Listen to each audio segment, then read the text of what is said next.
اور وہ معاملات اور وہ باتیں اور وہ لباس پہن کر پھرا جائے جس سے ہماری معاشرے کو، ہمارے احساسات کو، جذبات کو اور ہماری آنے والی نسلوں کو نقصان ہو رہا ہے، تو اس پر تو روک تھام ریاست میں آ کے کیا جا سکتا ہے، ویسے تو نہیں۔ جی آپ صاحب، جو صنعت و تجارت کی تمام انواع و اقسام ہیں، جی جی ان کی آپ تربیت کیسے ہوگی؟ مزارات اولیاء پر جو غیر شرعی رسومات کا وہ خاتمہ کیسے کریں گے؟ صنعت و تجارت کے اوپر آپ نے جو بات کی ہے نا، سب سے پہلے 10% والے لوگ ختم کرنے ہوں گے۔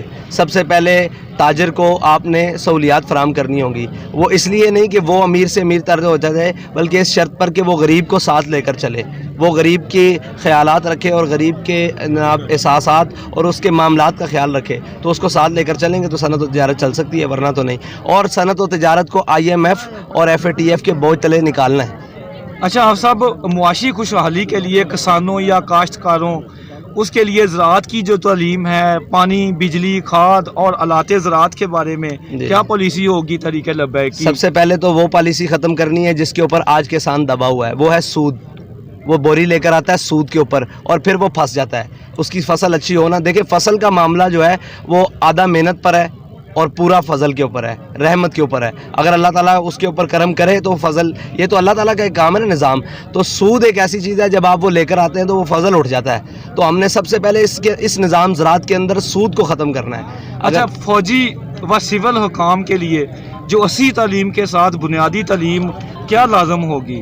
مطلب جو دینی تعلیم ہے یا اس کے بنیادی لیے ان تعلیم؟ کو نظریہ پاکستان پڑھایا جائے گا، اور نظریہ پاکستان ٹوٹل اسلام ہے جس کی بنیاد پر پاکستان حاصل جی کیا آپ گیا۔ صاحب، حکومتی جو اخراجات کو کیسے کم کریں گے؟ قرضہ لینا کیسا بند ہوگا؟ قرضہ لینا تو تب بند ہوگا جب ہماری عیاشیاں اور ہمارے معاملات ختم ہوں گے، جب قوم میانہ روی پر اترے گی اور قناعت پسند ہو جائے گی۔ کہ ہمارے قائد نے کہا تھا کہ ہم آتے ساتھ تمام عہدوں کے پروٹوکولز ختم کریں گے۔ جی، شہری آبادیوں، سڑکوں، راستوں، گلیوں، صفائی ستھرائی اور پانی، زمین اور فضائی آلودگی کو کیسے کم کریں گے؟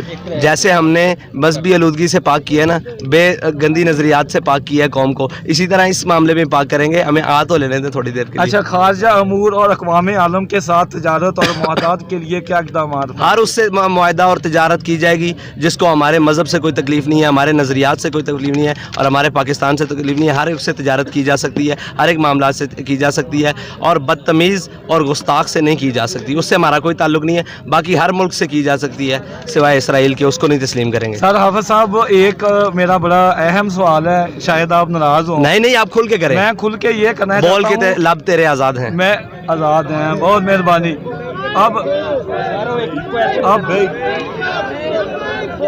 آپ صاحب یہ فرمائیے کہ اب تحریک لبیک ماشاءاللہ وہ پاکستان کی بہت بڑی جماعت بن کے ابھری ہے۔ قبلہ کے رحمۃ اللہ علیہ خادم حسین رضوی صاحب، آپ کے وصال کے بعد اور آپ کی قیادت جو ہے ماشاءاللہ، آپ میں دیکھتا رہتا ہوں، بلکہ ساری دنیا دیکھتی ہے کہ گہری سیاست پہ نظر ہے، گہری، الحمدللہ آپ پورا، آپ کی گرپ ہے۔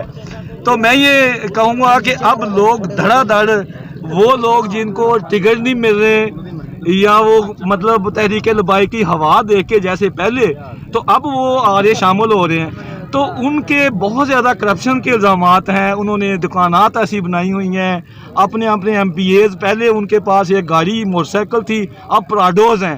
تو اب وہ آپ کیا کریں گے جب کینڈیڈیٹ کا چناؤ ہوگا کہ ایک عام بندہ جس کے پاس ڈگری بھی ہو اور وہ آپ کا ورکر بھی ہو اور پھر اس کے بعد اس کا ویژن بھی ہو اور مکمل طور پہ تحریک لبیک کے مطابق وہ چلتا ہو، لیکن اس کے مقابلے میں اگر کوئی بہت بڑی شخصیت جس کو عام سیاسی لوگ کہتے ہیں کہ وہ شامل ہو رہا ہے، وہ ہو رہا ہے، تو پھر آپ کس طرح سے وہ موازنہ کر کے؟ ہمارا اسکوٹری سسٹم آپ نے پہلے بھی دیکھا، آپ ہمارے پاس رہے ہیں، انشاءاللہ ایسی چیزوں سے ہم متاثر ہونے والے نہیں ہیں۔ بڑے بڑے لوگ بیگز لے کے ہمارے دروازے پر بیٹھے رہتے ہیں، ہم نے کبھی اس کا نہیں مانا، نہ ہمارا معاملات وہ جو ہیں سارے وہ پیسے اور اس معاملات ہم کسی کے قد سے متاثر ہوتے ہیں۔ ہم نظریاتی سیاست کرتے ہیں اور نظریات نہ بکنے والی اور نہ جھکنے والی، اور ہمارے ساتھ بندے بھی وہ آئیں گے اگر وہ توبہ کر کے آتے ہیں تو توبہ کا راستہ ہر ایک کے لیے کھلا ہوا ہے، ان کو ہم توبہ کا اجازت دیں گے، وہ سارا کچھ قوم کے سپرد کریں گے جو انہوں نے کیا ہے، اس کے بعد ہم انہیں سیاست کی اجازت دیں گے، ورنہ تحریک لبیک میں کرپشن اور دوسرے کرپٹ لوگوں کی جگہ نہیں ہے، نہ ہم آپشنل سیاست کر رہے ہیں،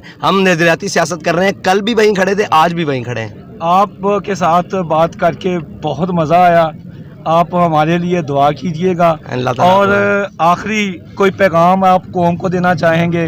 اسلام آگے سب سے پہلے روٹی دیتا ہے، اس کے بعد پہننے کے لیے دیتا ہے، اس کے بعد رہنے کے لیے جگہ دیتا ہے. یہ اسلام کا بنیادی نظریہ ہے. اور اسلام کے ایک خاصیت ہے کہ اگر اس کا کوئی باسی بھوکا ہو تو وہ سب سے بڑے اس وقت کے حاکم امیر المومنین کے کاندھوں پر اناج لدوا کے اس کے گھر تک پہنچاتا ہے. یہ اسلام بنیادی ضرورتوں کو دروازوں پر پہنچاتا ہے، نہ کہ لوگوں کو ان وڈیروں اور چودھریوں کے دروازے تک پہنچاتا ہے. یہی ہماری نظریاتی پہنچا. اور انشاءاللہ ہم آئے گا نظام، لیکن اسی پاور سے آئے گا جس پاور کی بابا جی بات کرتے تھے کہ اسلام اپنی پاور رکھتا ہے. اس پاور سے ہم سیاست کریں گے. جی بہت شکریہ ایلیٹ نیوز کو اور جتنے بھی پاکستان کے سب کا بہت شکریہ. آپ کا شکریہ. آپ ہمارے لیے دعا فرمائیے.